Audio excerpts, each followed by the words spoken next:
저항하는 믿음, 다니엘 실한 믿음 시리즈 두 번째 말씀입니다. 이번에 믿음 시리즈를 실한 믿음 시리즈 이렇게 정해봤습니다.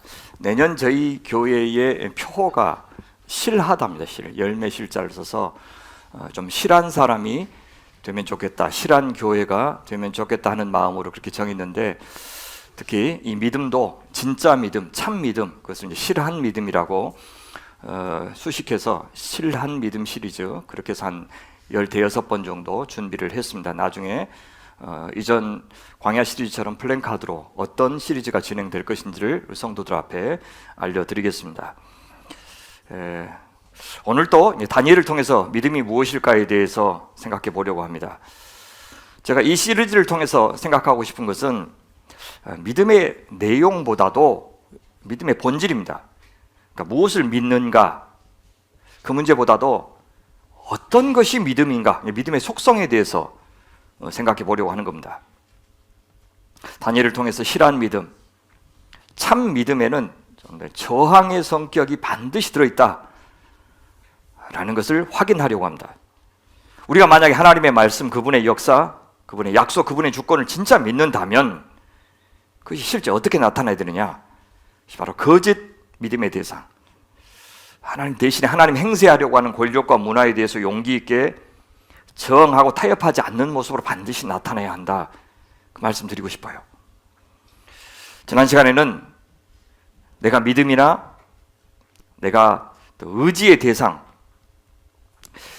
그 대상을 향해서 외경심, 또 믿음 있는 사람들은 사람에 대해서도 외경심이 있을 때, 아니 그 전에 내가 믿음이 필요하고 의지가 필요한 사람이라는 것을 인식할 때, 그런 태도를 동반할 때 그것이 참 믿음이라고 했습니다.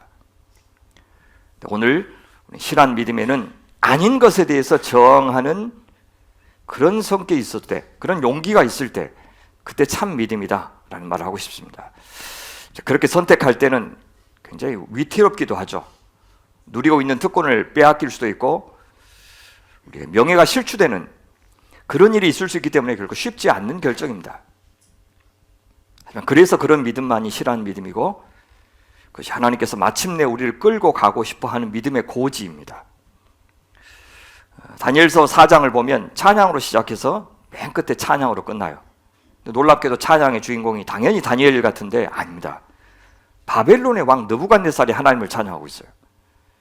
그래서 우리 시대에 김정은이나 시진핑이나 푸틴, 트럼프, 그리고 내란수기 윤석열이가 진심으로 하나님을 찬양하는 일만큼이나 상상할 수도 없는 일입니다. 그 앞과 뒤를 장식하는 이 찬양 중간에 도대체 무슨 일이 있었길래 느부갓네살 왕이 하나님을 찬양하게 되었는지 그 사연을 소개하고 있습니다. 그 찬양을 잘 들어보면 한마디로 하나님 살아계신 분이다, 그분만이 참신이다, 그분만이 유일한 역사의 주인이시다, 이렇게 노래하고 있어요. 그분만이 창조주이시고 왕이시고 그분의 나라만이 영원하다, 그런 뜻입니다. 그러니 느부갓네살, 나는 진정한 왕이 아니고 자기의 나라도 그 하나님께 달려있다, 이렇게 고백하고 있는 거예요. 뭔 일이 있었길래 천하를 호령하는 왕의 자리에 있으면서도 사실 자기가 진짜 왕이 아니라고 고백하게 되었을까요? 4절부터 36절까지 그의 말을 들을 수가 있습니다. 그가 살아계신 하나님을 만났어요. 경험했어요. 자기의 권력을 압도하는 하나님의 권세를 경험했고, 자기의 지혜를 압도하는 하나님의 지혜를 경험했어요. 그분의 말씀이 얼마나 실제로 놀라운 창조를 만들어내는지, 그냥 정보가 아니라 진짜 창조를 만들어내는 힘인지 경험했어요. 그래서 그 말씀을 거슬러서 자기만의 왕국을 건설하려고 하는 것이 얼마나 어리석은 시도인지 머리만이 아니라 온 몸으로 경험했어요. 그래서 배웠어요. 그렇다면 그의 찬양은 사실상 그의 항복선언이나 다름없어요.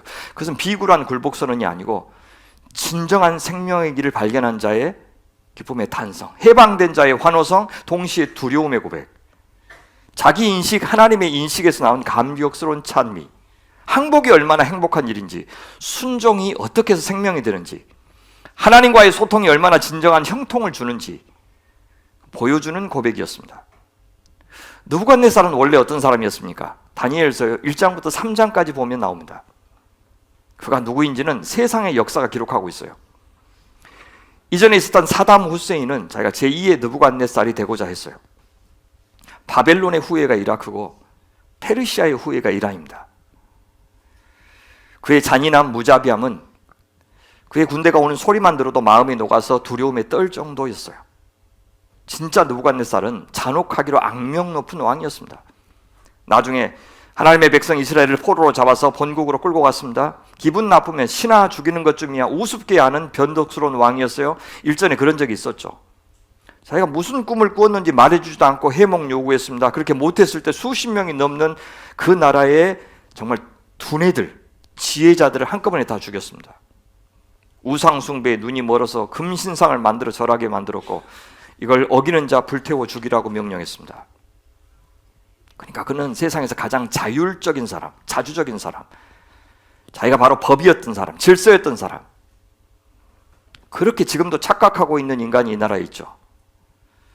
자기가 하고 싶은 거 다 해도 좋고 할 수도 있었던 사람, 그러고도 아무 설명 안 해도 괜찮은 사람, 하나님을 떠난 인간이 얼마만큼이나 오만할 수 있는지를 보여주는 전형입니다. 그래서 그 사람한테는 어떤 은혜, 선물 이런 개념 자체는 없고요. 모든 걸 당연하게 생각해서 감사도 할 필요 없는 사람, 남 배려하지 않고 신경 쓰지 않아도 되고 일의 결과를 걱정하지 않아도 되는 사람, 그죠? 욕망에만 충실하고 감정에만 충실하면 되는 사람이었습니다. 어느 누구에게도 자신이 의존하고 있다는 생각을 하지 않고 누구를 위해서 살아야 된다고 생각할 필요도 없는 사람,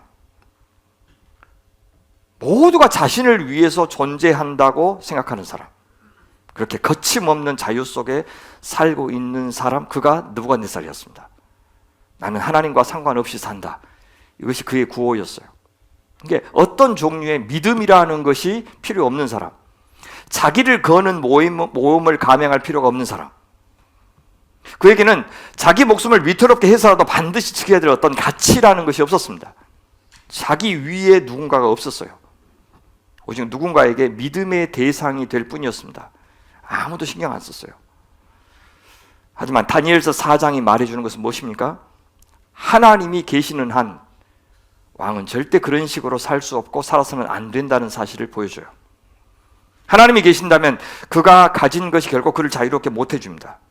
다니엘서 4장은 이런 느부갓네살이 도대체 어떻게 해서 그 오만의 자리에서 내려와서 겸손의 자리로 앉고 자기 과시의 자리에서 내려와서 하나님을 찬양하는 자리에 앉게 되었는지를 말해주고 있습니다. 자기 과시의 자리에서 내려와서 하나님을 찬양하는 자리에 그는 앉고 있습니다. 어떻게 그가 믿음의 사람이 되었는지를 보여준다는 뜻입니다. 그 과정에서 믿음의 사람 다니엘은 또 어떤 역할을 했는지, 한 믿음의 사람이 어떻게 다른 믿음의 사람을 만들 수 있는지를 또한 보여줍니다. 다니엘서 4장은 세상에서 가장 폭력적인 사람이, 세상 질서를 다 망가뜨리고 세상 사람들의 행복을 다 무너뜨렸던 사람이 하나님이 주신 평화와 질서를 빌어주는 사람으로 변한 이야기입니다. 저주의 사람이 축복의 사람이 되는 이야기. 다니엘서 4장은 왕이 조서를 내리는 이야기로 시작해요. 왕은 천하에 거주하는 모든 백성들과 나라들과 각 언어를 말하는 자들에게 조서를 내리노라 원하노니 너희에게 큰 평강이 있을지어다. 큰 평강, 직역하면 큰 샬롬, 큰 평화. 푸틴이, 시진핑이, 트럼프가 평화의 사자가 되었다니요. 그럼 이전까지 그가 생각했던 평화의 길은 무엇이었습니까? 자기 말 굴복하는 거예요. 훗날 로마가 선전한 평화도 그와 같았죠. 자기가 한 말에 이의 제기하지 않고 세상이 자기가 제시한 생존의 길, 성공의 길, 축복의 길을 그대로 믿고 시키는 대로 따라하는 것, 그것이 그들이 큰 평강을 누리는 길이라고 생각했어요.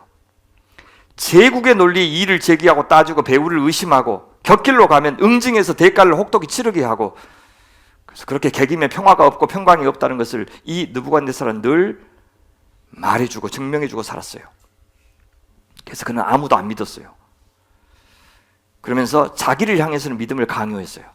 절대적인 맹종, 이유를 묻지 않는 복종.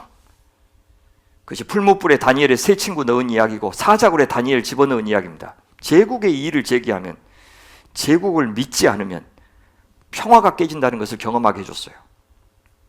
그랬던 느부갓네살이 지금은 자기 왕국이 아닌 다른 곳에 큰 평화가 있다고 말하기 시작합니다. 왕 자기의 말을 믿는 것이 아니라 하나님의 말씀을 듣고 믿는 것에, 하나님의 다스림에 순종하는 것에 큰 평화가 있다고 말하고 있습니다. 그렇게 말하는 것을 찬양이라고 그래요. 그의 찬양 한번 들어보십시오. 지극히 높으신 하나님이 내게 행하신 이적과 놀라운 일을 내가 알게 하기를 즐겨하노라. 참으로 크도다. 그의 이적이 참으로 능하도다. 그의 놀라운 일이요 그의 나라는 영원한 나라요 그의 통치는 대대에 이르리로다. 지극히 높으신 하나님. 왕은 이제 하나님께 굴복합니다. 복종합니다. 자기 나라가 아니라 그 하나님의 나라가 영원한 나라고 그의 통치만이 대대에 이를 것이라고 고백합니다. 사랑하는 여러분, 하나님보다 더 높으신 분이 없다고 선언하는, 하나님이 가장 높다고 선언하는 대단히 정치적인 행위가 바로 오늘 우리가 드리는 예배, 오늘 우리가 드리는 이 찬양인 겁니다. 따라서 이 예배가 있는 한 우리는 어떤 무도한 권력도 용납해서는 안 됩니다. 그래서 하나님께 예배하면서 저 폐악한 권력자들을 두둔하는 자들은 악인입니다. 그리스도인이 아닙니다. 그건 하나님의 교회가 아닙니다. 하나님이 허락하시지 않는 권력에 굴복하는 것은 하나님께 대한 예배가 아니기 때문입니다. 이번 내란 사태는 광기 어린 권력자들뿐만 아니라 상관의 명령이라는 이유로 영혼 없이 그대로 따랐던 그 저 예루살렘의 아히만 같은 자들에 의해서 벌어졌습니다. 나치. 그들이 진정으로 하나님을 예배하는 자들이 아니었고, 그래서 큰 샬롬을 망가뜨렸고 엄청난 혼란을 가져온 겁니다. 우리가 오늘 다른 곳에 있지 않고 여기 있는 것, 이렇게 말씀을 좋아하려 듣는 것, 내 말을 멈추고 하나님의 말씀을 듣는 것, 나를 찬양하도록 내 힘 키우고 역량 키우고 내 소유 모으려고 하는 일을 그치고 하나님 높이고 하나님 드러내고 하나님을 나누고 하나님을 자랑하는 일, 이것이야말로 저 세상이 보기에는 가장 반역적인 일입니다. 나보다 하나님을, 나보다 이웃을 먼저 생각하는 것.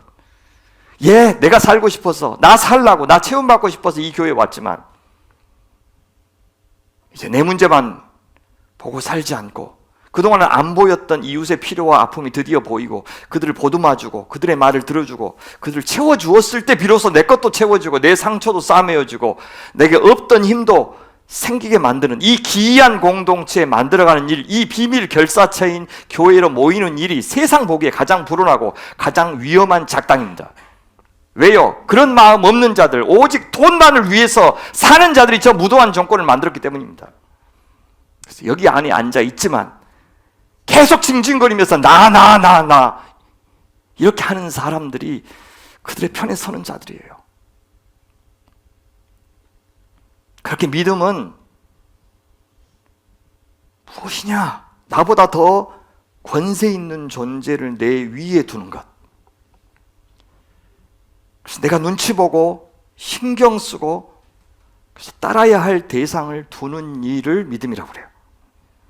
그래서 모든 참된 예배는 바로 이 참 믿음에서만 나오는 거예요. 내 지체들, 돈 없는 사람들, 힘 없는 사람들 무시한 채로 하나님 예배한다고요? 내 말 들어줄 때까지는 마음 안 푼다고요? 예배 아닙니다. 어느 교회 가서 예배한다고 해도 예배 아니에요. 그게 느부갓네살이에요. 내가 왕이다. 이제야 느부갓네살은 진정한 주권자를 알아봤어요. 눈치 보고 의식하고 조아려야 하는 대상이 있다는 사실을 인식했어요. 그게 살 길인 것을 깨달았어요. 혼자 살아왔다고 생각했는데 그게 아니라 자기 바깥에 있는 자기가 어찌할 수 없는 존재에 의해서 살아왔다는 사실을 안 겁니다. 그렇게 믿음의 대상을 바꾸는 것을 회심이라고 그래요. 회심한 그의 말 들어보십시오. 34절 내가 지극히 높으신 이에게 감사하며 영생하시는 이를 찬양하고 경배하였나니 그 권세는 영원한 권세여 그 나라는 대대에 이르려다. 땅의 모든 사람들을 없는 것 같이 여기시며 하늘의 군대에게든지 땅의 사람에게든지 그는 자기 뜻대로 행하시나니 그의 손을 금하든지 혹은 이르기를 네가 무엇을 하느냐고 할 자가 아무도 없도다. 하나님께 이의를 제기할 수 있는 자는 아무도 없도다. 자기 뜻대로 하고 싶은 대로 다 하실 수 있는 존재는 왕 자기가 아니라 하나님이라고 고백합니다. 자기 마음에 안 들면 처단할 권세가 자기한테 있는 줄 알았는데 그런 왕 자신마저도 없는 존재로 만들 수 있는 분이 따로 있다는 걸 알았어요. 내란을 저지르고도 자기 운명을 우리 당에 맡긴다고요? 여호와 하나님에게는 그분이 하시는 일에 왜 그렇게 하느냐고 가로막을 인간이 하나도 없다는 사실을 비로소 깨달았을 때, 믿음의 대상이 될 만한 분이 비로소 자기한테도 있다는 사실을 알았을 때 우리의 입에서도 찬양이 흘러나오는 겁니다. 그때 찬양하는 거예요. 내가 원하는 것을 받았을 때, 내가 원하는 대로 되었을 때 찬양하는 게 아니고, 내 위에 진짜 내가 굴복해야 될 그분이 계시고 그분의 뜻이 이루어졌을 때, 그때 비로소 믿는 자들은 찬양할 수 있는 것입니다. 즉 하나님이 통치하신다, 하나님이 다스리신다, 하나님의 왕이시다라는 소식, 그는 복음을 온 몸으로 들은 겁니다. 그래서 복음이 그에게 새로운 눈을 주었어요. 새로운 각성을 주었어요. 새로운 세상을 보게 해주었어요. 믿음은 이렇게 참된 통치자에 대한 인정과 복종을 의미합니다.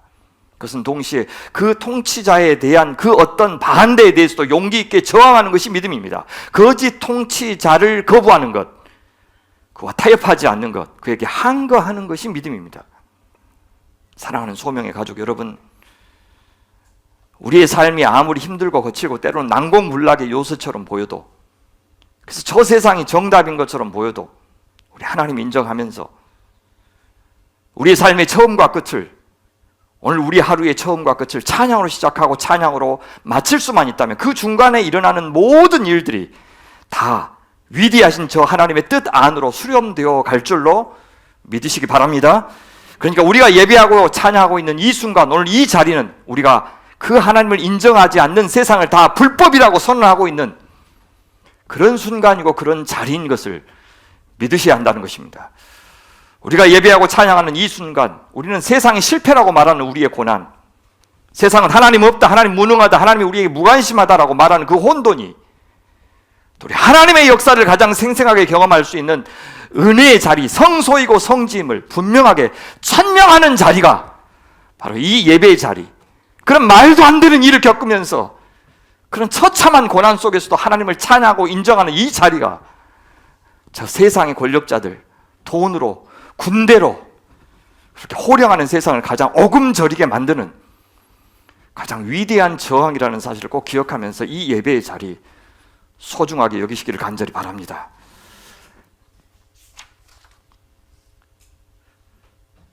느부갓네살은 그렇게 하나님의 은혜로운 습격을 받은 겁니다. 자비로운 공격을 받았어요. 그래서 자신이 누구인지를 깨달았습니다. 자신을 다루는 방식이 너무 혹독하고 수치스럽고 비참하기도 했지만 그렇게 하지 않으면 절대 바뀔 수 없을 만큼 자기가 얼마나 자기 중심적이고 오만불손한 피조물이었는지를 그는 인정하지 않을 수가 없었어요. 그래서 그의 고백을 들어보십시오. 37절. 그러므로 지금 나 느부갓네살은, 우리 같이 읽을까요? 하늘의 왕을 찬양하며 칭송하며 경배하나니 그의 일이 다 진실하고 그의 행하심이 의로우심으로 교만하게 행하는 자를 그가 능히 낮추심이라. 바벨론 왕 느부갓네살의 왕권 다 하나님이 주신 거죠. 하나님이 세우셨어요. 근데 그 왕이 하나님의 권력을 찬탈했어요. 느부갓네살 왕이 하나님을 먼저 배반한 겁니다. 그 배신자를 향한 하나님의 공격 방법이 무엇으로 나오냐? 꿈이에요.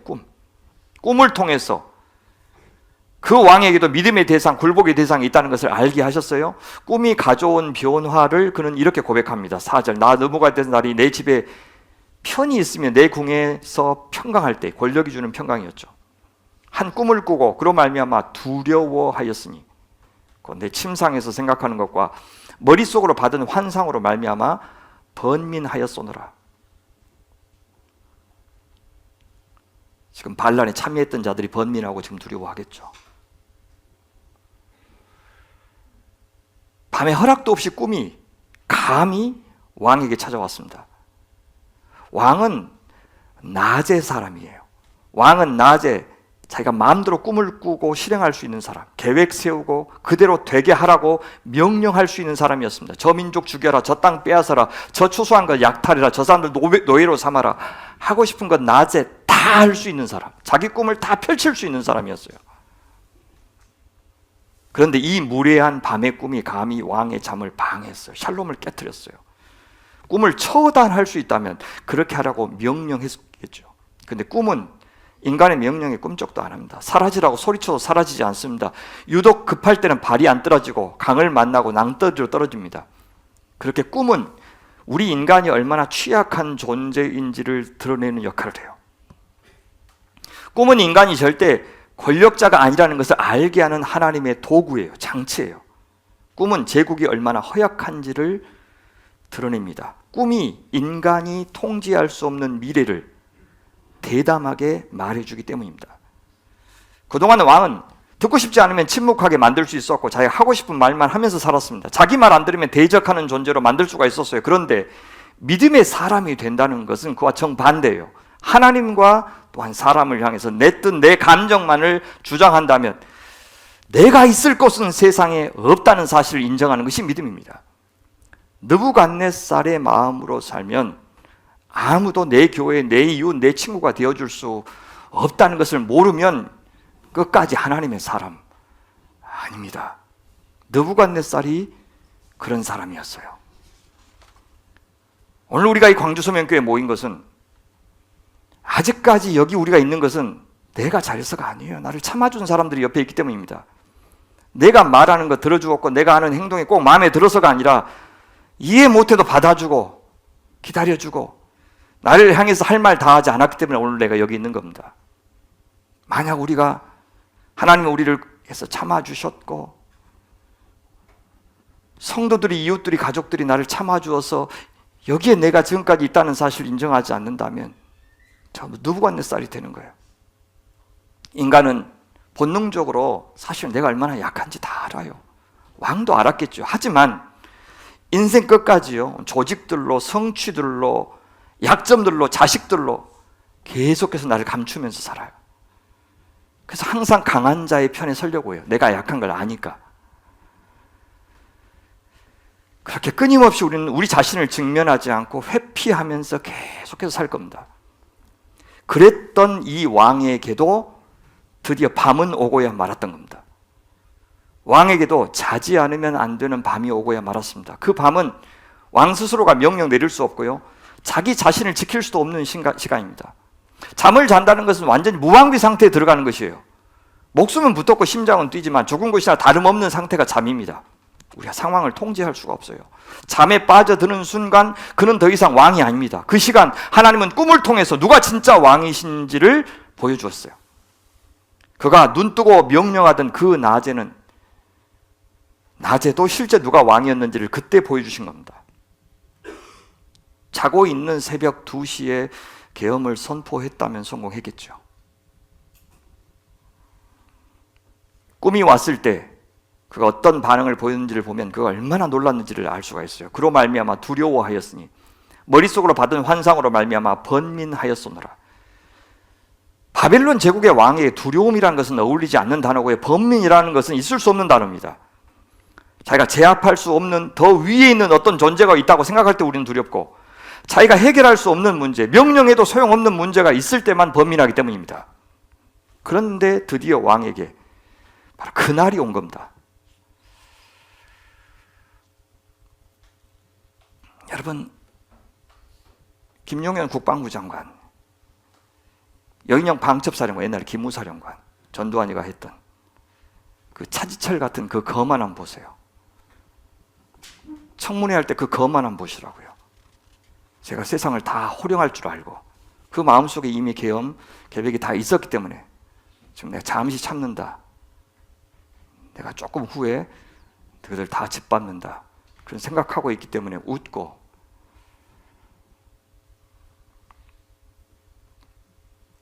근데 그렇던 느부갓네살이 생전 처음으로 자기 밖에 있고 자기 위에 있는 한 실제에 대해서 드디어 의식하기 시작한 겁니다.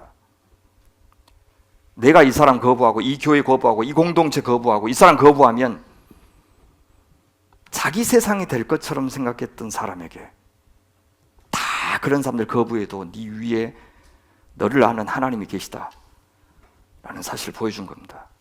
한 번도 생각하지 않았던, 눈에 안 보였던 나라, 눈에 안 보였던 통치자를 처음으로 대면했습니다. 견고하고 안정적이기만 했던 그의 세계, 하나님의 말씀이 뚫고 들어왔을 때 그 같은 믿음의 사건이 벌어진 겁니다. 사랑하는 우리 성도님들의 삶에 하나님의 말씀이 뚫고 들어갈 때 우리의 견고한 욕망의 산성을 그 말씀이 허물고 새로운 소망을 세울 때 우리의 그 촘촘한 인가율, 나의 신념, 나의 인생 목표를 하나님의 말씀이 흔들고 허물고 그래서 하나님 중심으로, 하나님 나라 중심으로, 사랑 중심으로 새롭게 형성될 때, 그렇게 우리 안에 믿음이 생길 때 우린 비로소 하나님의 복을 풍성하게 받아 누리실 줄 믿으시기 바랍니다. 물론 그가 당장 행복한 것은 아닙니다. 쉽게 포기할 사람 아니죠. 얼른 자기가 동원할 수 있는 최고의 두뇌들을 다시 모아서 문제를 해결하려고 해요. 이 장에서 이미 써먹었다가 실패했던 방법인데 세상은 그것을 학습하기가 이렇게도 어렵습니다. 잊어버려요. 역사는 똑같은 어리석음을 지금까지 반복해온 망각의 역사였습니다. 이번에도 왕은 해몽가들, 정보 전문가들, 왕의 학식을 전담하는 위대한 사람들 다 모아서 자기의 꿈 알려주고 암호해독 카드 풀어내라고 명령합니다. 하나님은 왕한테 그 꿈을 주셨는데 왕은 그 꿈을 자기 것으로 여기지 않은 겁니다. 하지만 최고의 두뇌들이 다 궁리해도 그 밤의 위협을 처리할 수가 없었어요. 사랑하는 여러분, 하나님께서 우리의 인생을 끊임없이 만지고 계십니다. 폭풍도 주시고 잔잔함도 주시고 장애물도 주시고 거친 길도 주시고 오르막길 낭떠러지 같은 길도 주십니다. 우리는 그럴 때 대개 우리를 지금 지배하고 있는 세계관을 갖고서 그 현실을 해석하고 우리 할 일을 정할 겁니다. 그러면 그리스도인은 누굽니까? 그때 어떻게 하는 사람이 믿음의 사람입니까? 하나님의 나라의 세계관으로, 하나님의 눈으로, 영혼의 눈으로 그 문제를 보는 사람입니다. 세상에 어떤 이데올로기도 합리성도 축적된 경험도 하나님의 습격을 감당할 수 없다는 사실을 인정하는 것만이 믿음이고 지혜입니다. 세상의 두뇌들이 만들었고 그래서 기득권자들이 상식이라고 여겨온들 가운데 상당히 많은 것이 사상 누각에 불과했다는 것을 그것이 무너지고 나서야 우리는 깨닫습니다. 드디어 왕은 그걸 알았어요. 자기가 갖고 있는 자원 다 동원해도 자기 상황을 조금이라도 낮게 만들어줄 사람 없다는 것을 깨달았어요. 왕도 못하는 일이 생겼고요, 제국도 알지 못하는 일이 드디어 생긴 겁니다. 그것을 인정하는 순간이 바로 내 주권을 내려놓는 순간이고 그 순간이 믿음의 순간이에요. 그런 것 없이 나 천국 가는 거 믿습니다. 예수님이 나를 위해서 십자가에 돌아가신 거 믿습니다. 그렇게 믿는 것은 믿음이 아니에요. 내가 살아있고는, 내 주권이 내려놓지 않고는 나한테 잘해주는 것을 내가 좋아하고 믿는 것은 믿음이 아니라고. 그거 못하는 사람이 어디 있냐고요. 그래서 내 부동산값, 내 주식값, 내 땅값 다 지켜주는 그 정부가 아무리 무도해도, 아무리 수많은 사람들을 힘들게 만들어도 그들을 지지하는 이 대형교회와 강남과 이 영남을 보시라고요. 그래서 왕은 이제 마침내 자기 나라 밖에서 끌고 온 다니엘을 부릅니다. 8절에 그 후에라고 번역했지만 마침내라고 하면 더 적절합니다. 맨 끝에, 그러니까 할 수 있는 거 다 해보고 나서 더 이상은 안 되니 마지막으로 부른 것이 다니엘이었다, 그 말입니다. 세상이 우리를 부르는 그날까지, 우리한테 물어보는 그날이 올 때까지 우리 세상에서 인정받지 못해도 믿음의 자리를 고수해야 돼요. 우리는 우리만이 대안이고 하나님만이 대안이고 믿음만이 대안이고 복음만이 대안이고 하나님 나라만이 대안이라는 것을 아는 사람들이기 때문에. 사실 다니엘을 불렀다는 것은 다니엘이 믿는 하나님을 소환했다는 말과 다름 아니에요. 인간의 가능성이 다 사라질 때 비로소 하나님의 가능성에 대한 기대가 살아나는 겁니다. 다니엘은 자기가 먼저 나서지 않았어요. 하나님이 부르실 때까지 그냥 자기 자리 지켰어요. 왜 하나님 나한테 기회를 주시지 않냐고, 왜 사람들은 나를 알아주지 않는 것이냐고 반발하지 않았어요.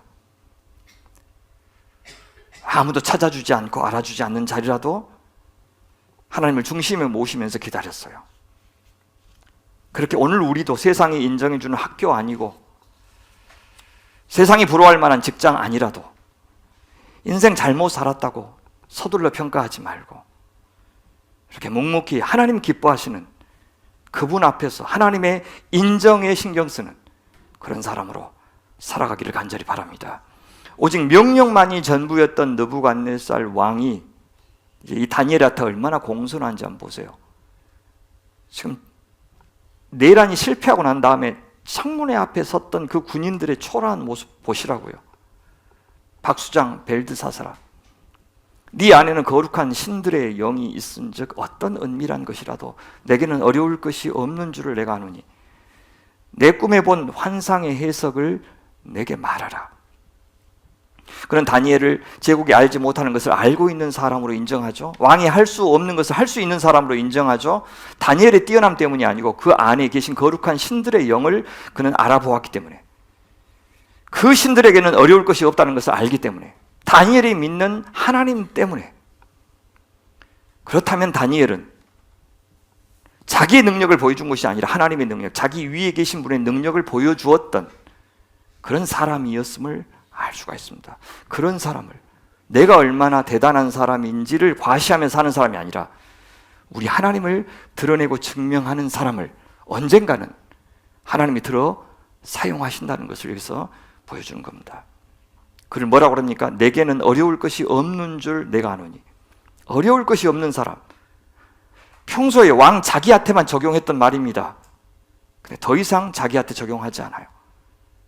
이제 그는 할 수 없는 것이 있고 알지 못하는 것이 있는 사람이 되어버렸어요. 그것이 믿음의 출발이라고 그랬습니다. 반대로 누가 무슨 말을 하든지 다 토달고 해석 달고 평가할 자격이 있는 사람, 그 사람은 죽은 사람입니다. 관계를 맺을 수 없는 사람, 대화 상대인 타자를 인정하지 않는 사람, 그 사람의 인격과 자유의지, 그 사람의 관점을 인정해주지 않는 사람은 소통할 수가 없어요. 그래서 사랑할 수 없어요. 그렇다면 그는 사람이 아닙니다. 아무도 들어주지 않기에 그는 늘 독백만 할 것이고 독창만 하다 끝날 겁니다. 그런데 실상 다니엘은 왕에게 여전히 하찮은 존재예요. 그 사실은 변하지 않아요. 그가 꿈을 해석할 수 있다고 해서 그 사람 자체가 대단한 사람이 되는 것은 아닙니다. 내가 설교할 수 있다고 해서, 돈을 많이 갖고 있다고 해서, 심지어 한 나라를 다스리는 대통령이라고 해서 그 사람 자체가 대단한 사람이 되는 것이 아닙니다. 나는 그저 늘 사람입니다. 밤이 되면 잠을 자야 되고, 잠을 자면 아무것도 알지 못하고 할 수 없고 아무 판단도 내릴 수 없는, 그냥 나는 취약한 한 사람이라는 것을 우린 누구든 기억해야 돼요. 그 사실을 모르기 때문에 겁도 없이 주제도 모르고 내란과 반란을 도모하는 자들이 생기는 것이고, 갑질하는 사람이 생기는 것이고, 하나님 노릇하는 목사가 생기는 것입니다. 그런데 다니엘 안에 계신 거룩한 영들, 신들 때문에 다니엘은 감히 담대하게 왕에게 명령할 수 있는 사람이 된 겁니다. 오늘 우리 그리스도인들도 그 사람 자체로는 아무것도 아니지만 우리 안에 계신 예수님, 성령님 때문에 우리는 세상이 어떻게 해볼 도리가 없는 그런 사람들이 될 수 있는 겁니다. 반대로 그 믿음 없으면 세상 맞설 수 없어요. 세상을 향해서 단 한마디도 복음 전할 수 없어요. 나보다 돈 많은 사람, 잘 나가는 사람, 건강한 사람, 나보다 자식 더 잘 둔 사람에게 우리는 한마디도 그들에게 없는 소망 전할 수 없을 겁니다. 내 위에 나보다 더 절대적인 권위가 있고 내 안에 바로 그 권위자가 살아서 역사하신다는 사실을 아는 믿음의 사람만이 복음의 사람으로, 선교의 사람으로 살 수 있다는 것 우리 꼭 기억하시기 바랍니다. 그렇게 세상에게 대항하고 세상을 향하여 대안을 갖고 있을 때 그 우리의 믿음이 세상에게 인식론의 위기를 가져다 줍니다.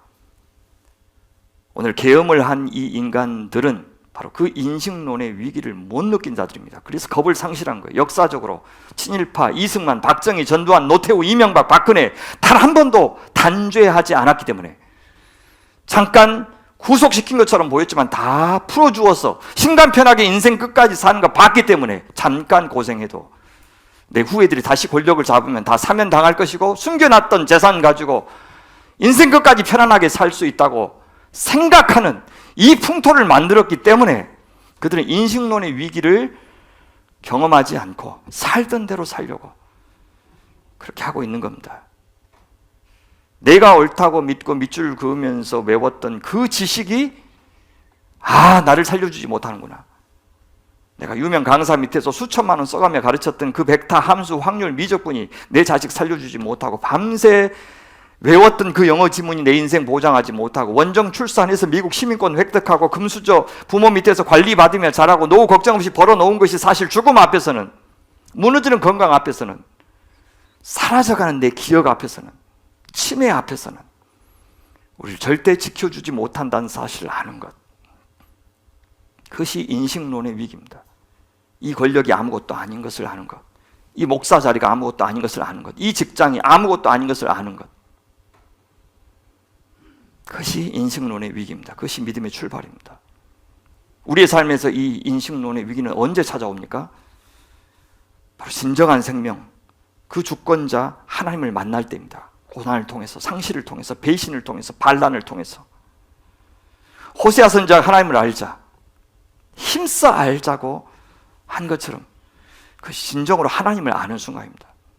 이 느부갓네살 왕에게 바로 지금 이 순간은 바로 인식론의 위기의 순간이지만 동시에 그것은 살아있는 지식, 생명의 진리에 눈을 뜨는 각성의 순간, 시적 순간이었어요. 어긋남의 순간, 엇갈림의 순간, 멘붕이 오는 순간, 그 위기의 순간이 진짜 진정한 각성의 희열을 가져주는 생명의 시간이라고 하는 사실을 우리는 기억해야 됩니다. 그래서 그 시간을, 쪽팔리는 그 시간을 거절하고 거부하고 끝까지 죽음 같은 그 음습한 공간에서 자기 자신을 달래면서 살아서는 안 된다는 거예요. 사랑하는 여러분, 제국의 왕이 이렇게 말하고 있네요. 다니엘, 나 모르겠다. 다니엘, 내가 의지해왔던 인생 공식 하나도 안 맞는다. 다니엘, 내가 확실하다고 믿어왔던 진리가 다 붕괴되었다. 이제 나 좀 구해다오. 왕은 어떤 꿈을 꾸었는지 다 실토해요. 왕은 원래 자기 이야기를 안 하는 사람이에요. 자기 이야기를 한다는 것은 몹시 용기 있는 일입니다. 누구한테 정보를 준다는 것은 그 사람을 그렇게 믿는다는 말이에요. 내 취약함을 상대방에게 오픈하는 거예요. 실토하는 거예요. 그것이 내 이야기를 하는 겁니다. 그는 그동안 자기 이야기를 하지 않아도 괜찮았어요. 안전했어요. 하지만 자기 이야기를 하지 않으면 관계가 형성되지 않아요. 그 사람 죽은 사람이에요. 왕은 자기한테는 절대 복종하는 사람만 필요할 뿐 사랑의 관계가 필요하다고 생각하지 않았었어요. 근데 드디어 왕은 자신이 이해할 수 없는 꿈을 다니엘에게 말하고 있어요. 처음으로 자기 약점을 드러낸 겁니다. 왕이 본 것은 두 가지였어요. 하나는 큰 나무, 다른 하나는 짐승. 둘 다 이 느부갓네살 왕을 상징해요. 극단적인 그의 두 운명. 큰 나무, 우람하고 화려해서 세상에 누구든지 다 볼 수 있을 만큼 큰 나무였어요. 누구든 그 나무를 기준 삼아서 방향을 가늠할 수 있었어요. 이것이 느부갓네살 왕이었어요. 그가 기준이었어요. 그가 질서였어요. 그 나무 때문에 세상은 일관되게 존재할 수 있었어요. 그것은 하나의 거대한 시스템, 체제를 상징합니다. 바벨론이라고 하는 제국, 그 제국의 황제인 느부갓네살 왕이 바로 그런 존재였어요. 그런데 그 나무의 입지가, 위용이 어디선가 들려오는 한 목소리 때문에 순식간에 바뀌어 버립니다. 누구 목소리입니까? 한 순찰자, 한 거룩한 자. 그가 뭐라 합니까? 나무 베고 가지를 자르고 잎사귀 떨구고 그 열매를 해치고 짐승들을 그 아래에서 떠나게 하고 새들을 그 가지에서 쫓아내라. 그렇게 합니다. 왕도 어쩔 수 없는 그 한 목소리 때문에 왕의 운명, 제국의 운명이 순식간에 역전됐어요. 왕이 통제할 수 없는 목소리, 왕도 그 운명에 영향을 받을 수밖에 없는 더 강력한 말을 가진 자가 등장한 겁니다. 이것은 정말 엄청난 고급 정보 1급 비밀이에요. 왜요? 제국의 신을 바꿔야 한다는 소식이기 때문에. 왕이 살아왔던 방식, 존재해왔던 방식을 바꾸지 않으면 안 될 만큼의 엄청난 비밀 계시예요. 이것은 그냥 참고만 하고 넘어갈 수 있는 그런 괜찮은 지식이 아니었어요. 왕보다 더 강한 존재가 있다는 소식이었기 때문에. 그런데 이 소식은 왕에게는 엄청 절망스러운 소식이었겠지만 그동안 그 잔인한 왕 아래에서 시달렸던 사람들에게는 복음이에요. 그 왕에게서 벗어날 수 있는 해방의 소식이고 그 왕 아래에서 누릴 수 없었던 샬롬과 안식을 이제는 누릴 수 있다고 하는 그런 소식이기 때문에 그렇습니다. 사랑하는 여러분, 만약 여러분도 어쩔 수 없고, 아니 세상에 그 어떤 권력자도 꼼짝할 수 없는 그 한 목소리가 있음을 우리가 진정으로 믿는다면 우리의 삶은 그때부터 바뀔 겁니다. 그 믿음 때문에 세상의 불의에 대해서 가장 용감하게 나설 수 있는 사람들이 바로 우리 그리스도인들 아니겠습니까? 그걸 몰랐을 때와 알았을 때, 저 밭에 내가 가진 모든 가치를 다 팔아서 저 밭을 사도 그보다 훨씬 더 귀중한 보화가 있다는 사실을 알았을 때와 몰랐을 때, 예수님을 알았을 때와 몰랐을 때 우리의 삶은 절대 같을 수가 없습니다.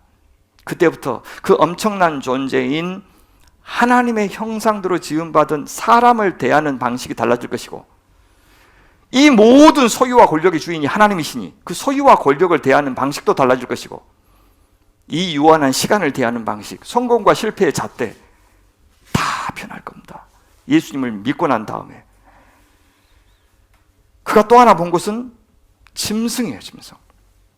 그 짐승은 사람의 마음을 갖지 아니하고 짐승의 마음을 받아 7대를 지내리라, 그렇게 해요.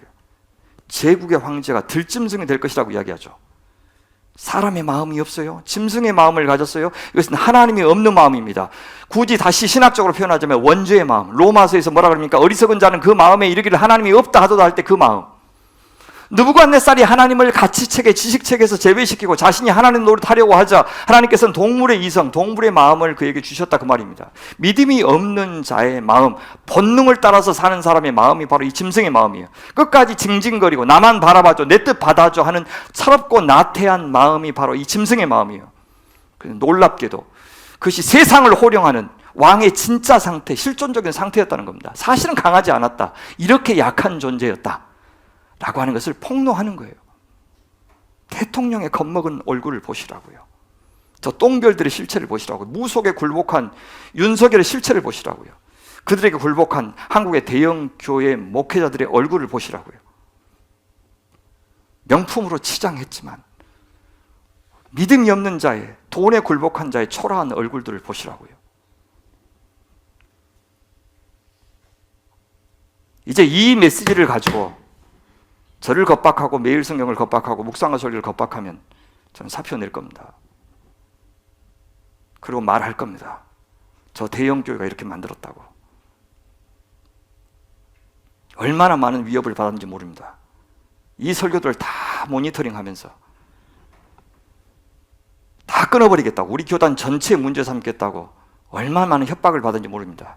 동영상을 제작해서. 그래서 다 입을 막습니다. 절대 비판 못하도록. 그런데 그것이 이 지경을 만들었습니다. 국민들을 향해서 총을 들이대는 그런 무리들을 만들었습니다. 우리는 하나님을 모르는 사람인데도 그들이 소유한 부동산값 올랐다고 부러워할 일 아니고, 큰 교회 부러워할 일 아니고, 짐승의 마음을 가진 사람을 왜 성령의 마음을 가진 사람이 부러워합니까? 이 두 꿈이 말해주는 것은 분명합니다. 이제 제국이 주장해왔던 그 자주권, 그 권력, 그 세계가 심각한 위험에 빠질 것이라고 하는 경고. 왕이 누려왔던 모든 특권, 선물로 여기지 않고 자기 것으로 여겼던 모든 것들 다 잃게 될 것이라는 소식, 나쁜 소식. 하지만 그 나쁜 소식이 느부갓네살로 하여금 진짜 참 복음을 들을 수 있는 귀와 눈을 갖게 해줄 것입니다. 인식론적 위기를 가져다 줄 것이기 때문입니다. 이제 다니엘은 19절부터 27절까지 그 꿈을 해석해줘요. 이제 왕이 갖고 있었던 제국의 경영권, 인생 경영권 하나님이 뺏으실 것이다라는 말을, 이 위험한 말을 겁도 없이 쏟아내고 있습니다.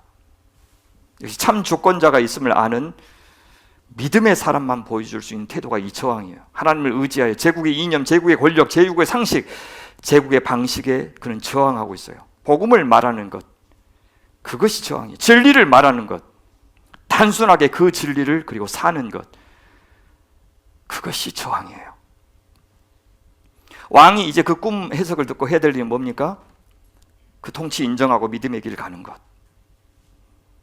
지금까지는 자기 말대로만 하고 자기 뜻을 받아주기만 하면 그만이었습니다.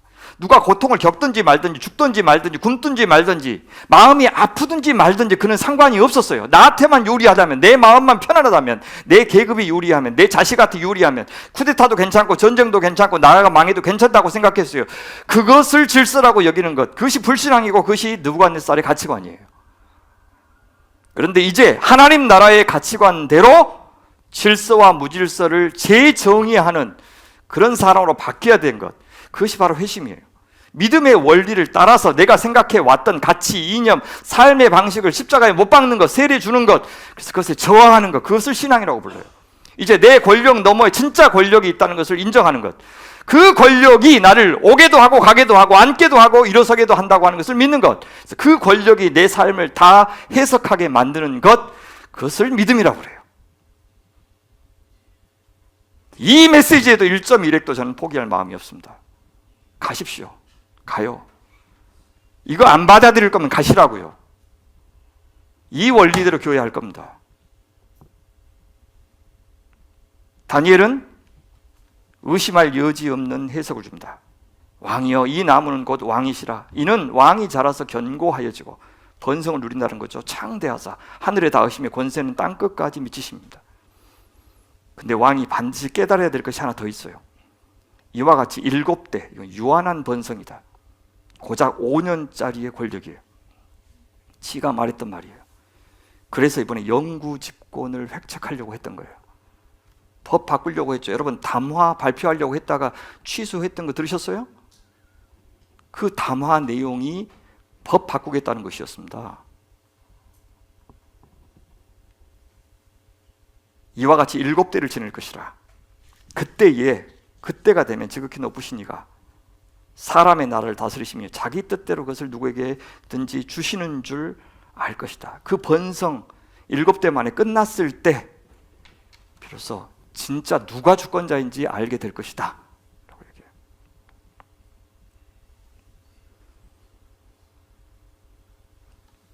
이제 왕은 그것을 인정해야 됐어요. 그것이 살 길이에요. 그러면 하나님이 또 기회 주실 거라고 이야기해요.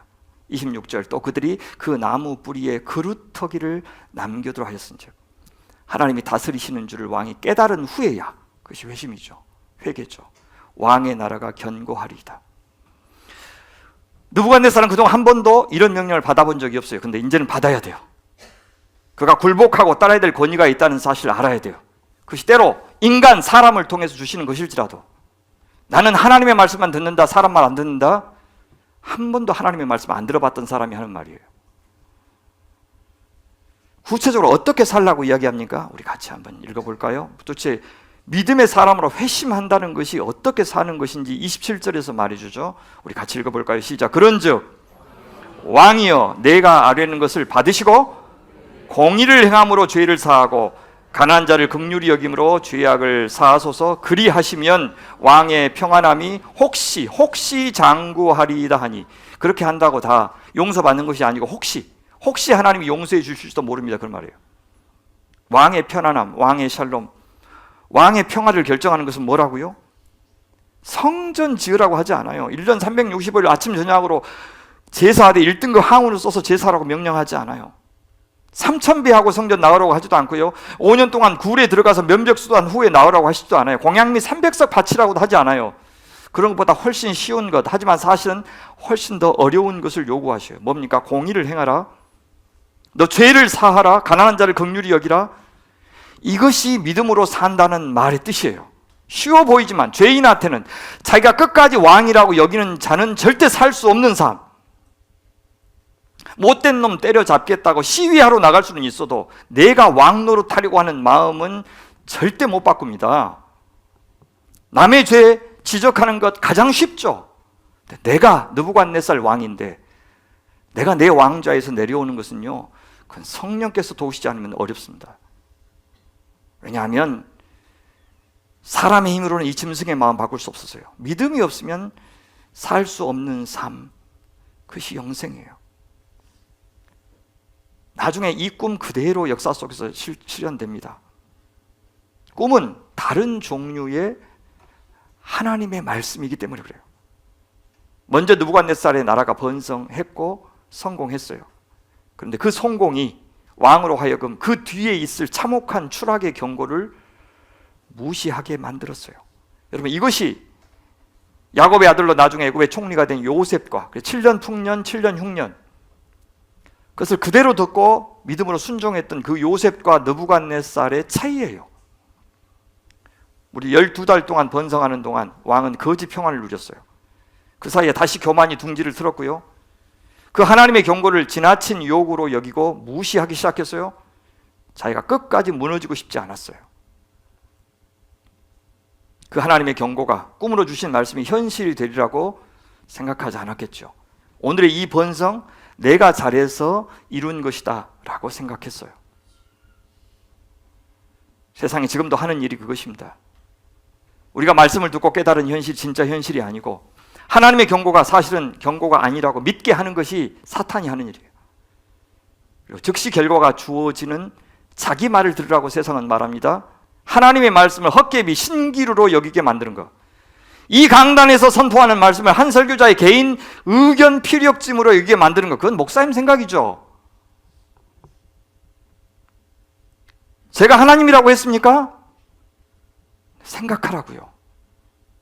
이것이 이 시대에 여기 나에게 주시는 하나님의 말씀인지 아닌지, 내가 듣고 싶지 않아서 거절하는 건지 아니면 진짜 그것이 사실이 아니라서 거절하는 건지를 잘 분별하셔야 된다고요. 아무리 해도 이 현실은 변하지 않고 무너지지 않는다고 믿게 하는 것, 그것이 지금도 사탄이 성공하고 있는 시도입니다. 사탄은 느부갓네살 왕에게도 그렇게 성공했어요. 번민을 떨쳐버렸어요. 마인드 컨트롤에 성공한 왕의 고백을 한번 들어보세요. 28절부터. 나라고 하는 말이 얼마나 많이 나오는지. 이 모든 일이 다 나, 느부갓네살 왕에게 임하였느니라. 12달이 지난 후에 내가 바벨론 왕궁 지붕에서 거닐세 나 왕이 말하 이르되 이 큰 바벨론은 내가 능력과 권세로 건설하여 나의 도성으로 삼고 이것으로 내 위엄의 영광을 나타낸 것이 아니냐 하였더니,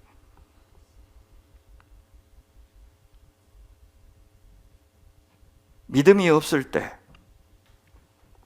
자기가 기준이고 자기가 질서라고 느끼던 때 느부갓네살로 돌아갔습니다. 꿈이 오기 전에 그가 살아왔던 방식으로 돌아갔습니다. 그런데 꿈의 습격을 받았는데도 단 한 발짝도 하나님께 나오지 않았고 한 계단도 내려오지 않았어요. 그런데 그런 배은망덕한 불신앙의 사람 느부갓네살에게 다시 한번 그의 목소리를 침묵시키는 다른 한 목소리, 그러니까 절대로 잊어서는 안 되는데 잊어버렸던 목소리, 꿈에서 들은 것이라고 해서 하찮게 다루었던 그 목소리, 내가 세상의 통치자다, 내가 왕이다 라고 선언하셨던 그 목소리가 다시 들려왔습니다. 다니엘서는 흥미롭게도 그것을 이렇게 표현합니다. 이 말이 아직도 나 왕의 입에 있을 때에, 그 말이에요. 그러니까 느부갓네살이 막 호언장담하고 있는 그 순간에 하늘에서 소리가 내려 이르되, 자기 선전하는 느부갓네살의 광고 홍보 영상이 채 끝나기 전에 성미 급한 하나님이 한 성깔하시는 하나님께서 끝까지 듣지도 않으시고 중간에 그냥 개입하셔서 자기 할 말 하시는 거예요. 순식간에 그가 갖고 있던 주도권을 빼앗으시는 그런 하나님의 말씀, 탄핵하시는, 그죠? 하나님의 말씀이 들려오기 시작했어요. 우리 그거 하나님의 탄핵 선언 한번 읽어볼까요? 읽어보자. 시작. 느부갓네살 왕아, 내게 말하노니 나라의 왕위가 내게서 떠났느니라. 이와 같이 7대를 지내서 지극히 높으신 이가 사람의 나라를 다스리시며 자기의 뜻대로 그것을 누구에게든지 주시는 줄을 알기까지 이르리라. 이렇게 될 걸 믿으시기 바랍니다. 이렇게 될 거예요. 가치 있는 것이 어떻게 쉽게 얻어집니까? 다음 세대에게, 국민들에게 뼈저리게 민주주의의 중요성, 그것을 알게 해주는, 다시 한번 정치의식을 고양하는, 완전히 만몬에 사로잡고 경제에 사로잡힌 독재자들의 방식이잖아요. 독재로 해도 경제 좋아지면 다 잊혀질 것이다, 다 지지할 것이다. 이 방법 또 쓰려고 했는데 그 방법 안 통하는, 정신 짱짱하게 살아있는 그런 국민 만들려고 쉽게 되지 않을 겁니다. 아직까지 그가 절실하게 인정하고 있지 않은 것을 알게 하셔요. 하나님께서 사람의 나라를 다스리신다. 느부갓네살이 아니라 하나님의 뜻대로 왕이 될 사람을 결정하신다. 왕 스스로가 결정하는 것이 아니라 하나님이 느부갓네살을 계속 왕으로 둘 것인지 그렇지 않은 것인지를 결정한다라는 사실을 알게 하셔요. 사랑하는 여러분, 우리가 이 사실을 안다면 어떤 권력 앞에서 주눅들 일 없습니다. 알량한 권력 가지고 갑질하거나 무례하게 하는 일도 없을 겁니다. 반란을 일으키고 내란을 일으키는 자들을 용납하지 않을 겁니다. 그들은 또 우리를 갖은 말로 현혹하겠지만 절대 넘어가서는 안 됩니다. 신앙은 저항입니다. 그것이 예배고 그 저항이 믿음입니다. 그 저항이 내가 실한 믿음, 알토란 같은 믿음을 가지고 있음을 증명할 겁니다. 하나님의 말씀은 즉시 모종의 창조를 일구어냅니다. 사건을 만들어냅니다. 33절 보십시오. 바로 그때에 이 일이 나 느부갓네살에게 응함으로, 그때에 바로 응했어요. 내가 사람들에게서 쫓겨났어요. 소처럼 풀을 먹고 몸이 하늘에 이슬해졌고 머리털이 독수리 털과 같이 자랐고 손톱은 새 발톱과 같이 되었더라. 나무 베이고 왕은 짐승이 되고 세상은 뒤집어지고 안전은 무너지고 권력은 쇠락하고 환상은 깨지고. 믿음이 뭐냐? 바로 이 하나님의 말씀의 위력을 인정하는 겁니다. 그 말씀의 창조 능력을 인정하는 것이 바로 믿음이에요. 말씀을 정보로 만들지 말고 내 마음을 위무하는 말로 만들지 말고 즉각 순종하고 바꾸고 세계관을 형성해야 되는 말씀으로 받는 것, 그것이 믿음이에요. 그런데 성경은 잘못한 사람 심판하는 이야기로만 끝나지 않아요. 그런 복음이 아니죠. 하나님 다시 기회를 주십니다. 어떻게 해요? 느부갓네살이 다시 회복하기를 끝까지 기다리셔요. 그 회복의 시작이 시선 교정으로부터 출발합니다. 34절, 그 기한, 그 심판의 기한이 다 참해 나 느부갓네살이 하늘을 우러러 보았더니, 자기만 보았던 시선에서, 자기 눈으로 세상을 보았던 시선에서 떠나서 이제 저 하늘의 시선으로 고난과 수치 앞에서 하늘을 보기 시작해요. 자기 너머를 보기 시작해요. 믿음의 눈이 열린 겁니다. 역사를 생각하기 시작했어요. 어떤 인간도 영원히 살지 못했고 어떤 제국도 영원하지 못했다는 역사의 진실 앞에 서게 되었어요. 그 역사를 만드신 한 실체를 생각하기 시작했어요. 그것이 하늘을 우러러 봤다는 말의 뜻입니다. 그것이 믿음의 눈이에요. 내 위의 권세를 인정하고 바라보는 태도, 그분의 시선으로 오늘을 바라보는 시선, 그것이 믿음이에요. 그러자 어떤 변화가 왕에게 찾아왔습니까? 내 총명이, 사람의 마음이 다시 내게로 돌아온지라. 제정신이 돌아왔어요. 짐승의 본능이 거치고 인간의 사고 능력을 회복했어요. 그것이 로마서에서 바울이 말한 마음이 새로워지는 것, 믿음의 눈으로 보고 하나님 나라 세계관으로 사유할 수 있는 능력이 생긴 것, 하나님과 소통할 수 있게 되는 것, 드디어 형제 자매들과 소통할 수 있어서 사랑하는 관계가 되는 것, 이것이 왕에게 나타난 변화. 그래서 이 4장의 제일 앞과 제일 끝에 찬양이, 그렇게 회복된 마음에서 찬양이 흘러나올 수 있었던 겁니다. 그러고 나서야 왕좌를 돌려받았어요. 왕 같은 제사장의 권한을 주님께서 다시 우리에게 돌려주실 겁니다. 집안에서, 가정에서 영적 권위가, 자식들에게서 영적 권위가, 교회 안에서 목회자의 영적 권위가 바로 회복되는 것은 내가 왕이 되는 자리에서 내려와서 하늘을 우러러 바라보는 그 시선으로부터 시작된다는 것을 보여줍니다. 믿음이 회복되었을 때, 예배가 회복되었을 때 하나님 왕좌에 다시 앉게 해주시는 겁니다. 말씀을 맺겠습니다. 믿음이 뭐라고 말해줍니까? 자기 위에 권세가 있음을 인정하는 태도. 그것을 인정할 때 내가 보입니다. 그때 나라고 하는 감옥에서 벗어나서 자유로울 수 있고, 나를 높이기만 했던, 고양시키기만 했던 이 세상의 문화로부터도 해방될 수 있습니다. 찬양하는 느부갓네살, 믿음의 사람 느부갓네살은 이제 진리 안에서 자유로운 존재, 해방된 존재가 되었어요. 그를 짐승처럼 만들었던 권력에 노예된 데서 해방되었어요. 마음대로 명령할 수 있다고 착각했고 그것을 자유라고 여겼던 그 착시에서 해방되었어요. 하나님의 말씀에 순종하는 것, 그 말씀에 따라서 창조될 때, 즉 진리 안에 거할 때, 하나님이 마련하신 사랑의 질서를 따를 때 진짜 자유가 찾아오고 참된 기쁨이 찾아온다는 사실을 그는 깨닫는 겁니다. 그렇게 믿음으로 해방한 사람만 참된 예배를 드릴 수 있습니다. 믿음의 사람, 하나님께만 예배하는 사람을 세상은 감당할 수 없습니다. 왜냐하면 믿음은 바로 그런 세상의 도전에 저항하는 태도를 말하기 때문입니다. 예배는 더는 우리 자신을 지키기보다 하나님을 옹호하기 위해서 세상에게 저항할 용기를 바로 주는 것이 예배입니다. 예배의 자리는 우리의 눈을 하늘 향해서 향하게 만드는 그런 시간입니다. 믿음의 눈으로 보게 하는 시간입니다. 예배는 모든 것을 새롭게 보는 시간, 우리의 배후에 계신 하나님, 우리 안에 계신 하나님, 그 엄연한 실체를 인정하는 시간, 그분의 능력과 영광으로 감싸이는 시간이 바로 이 예배의 시간입니다. 그래서 이 예배의 자리에 차지하는 것만큼 세상을 향한 저항이었고, 사랑하는 성도 여러분, 참으로 어리석고 탐욕스러운 자들의 순동이 드디어 극에 달한 시대, 계엄의 시대, 반란의 시대에 믿음의 사람들이 우리는 결코 두려워하거나 뒤로 물러서지 않기를 바랍니다. 11월 22일에 국가 조찬 기도회가 있었습니다. 우린 더는 그들이 기도하는 장면에 속아서는 안 되겠습니다. 앞선 영상에서 보았듯이 한국 기독군인의 대표 회장은 박안수 안수 집사입니다. 안수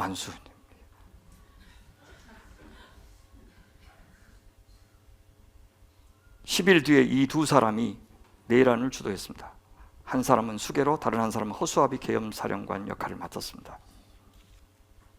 그렇게 그들은 짐승 같은 느부갓네살의 길을 갔습니다.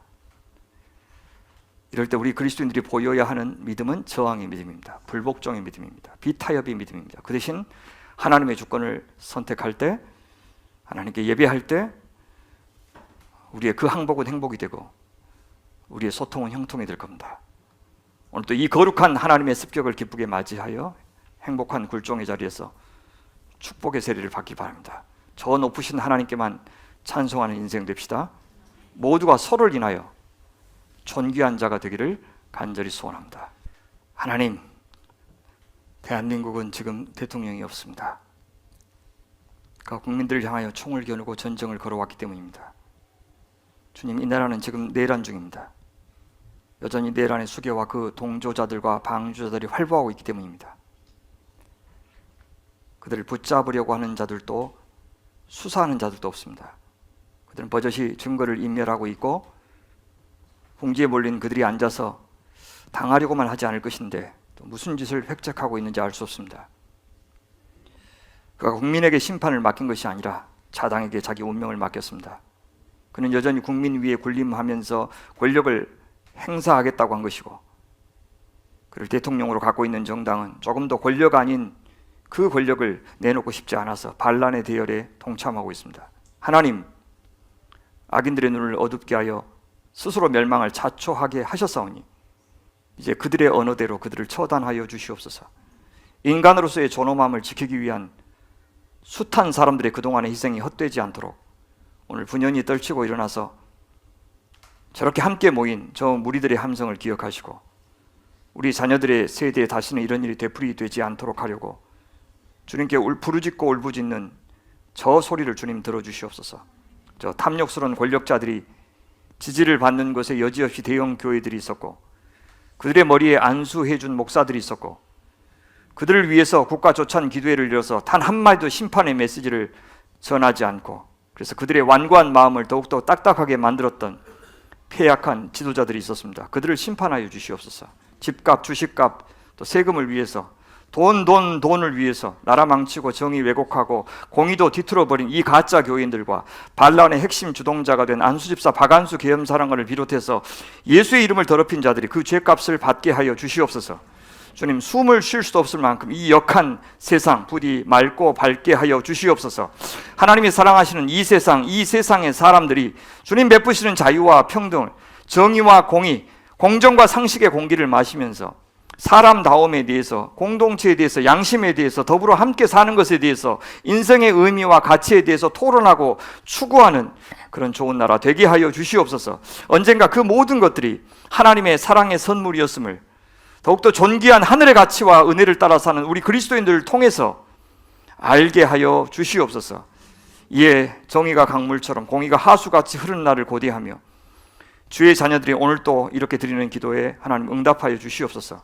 이런 날을 위해서 우리 그리스도인들을 용기 있게 하시고 지혜롭게 하여 주시옵소서. 중요한 의사결정을 내리는 책임 있는 자리에 있는 하나님의 자녀들, 그들에게 용기와 지혜를 하나님 허락하여 주시고 그들을 지켜주시옵소서. 어떤 희생도 없이 평화롭게 악이 응징을 당하는, 그 다음에 의가 서는 그런 세상 허락하여 주시옵소서. 우리 구주 예수 그리스도 이름으로 감사하며 기도하옵나이다. 아멘.